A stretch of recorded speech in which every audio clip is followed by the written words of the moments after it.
আমি শুনেছি একটি পুরুষ তার শখের নারীটির জন্য যে কোনো কিছু করতে রাজি আছে, কিন্তু আমার এক্সপিরিয়েন্স থেকে দেখেছি একটি পুরুষের তিনটে শখের নারী থাকে।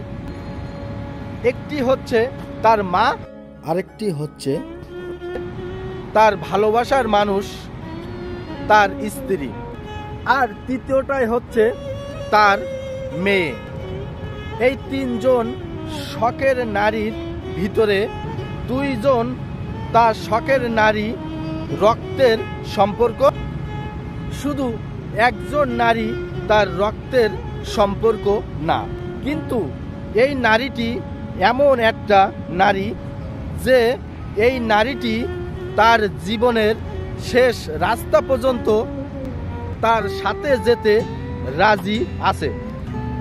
তার শখ আহ্লাদ সব বাদ দিয়ে একটি মানুষ প্রাধান্য দিয়ে তার পাশে থেকে সারাটা জীবন কাটিয়ে দিতে রাজি আছে। তাই আমি সকল ভাইদের বলছি, শখের নারীটির যত্ন করুন।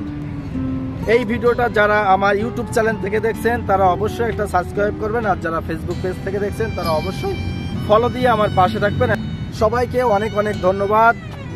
ভালো থাকুন, সুস্থ থাকুন। আল্লাহ হাফেজ, গুড বাই।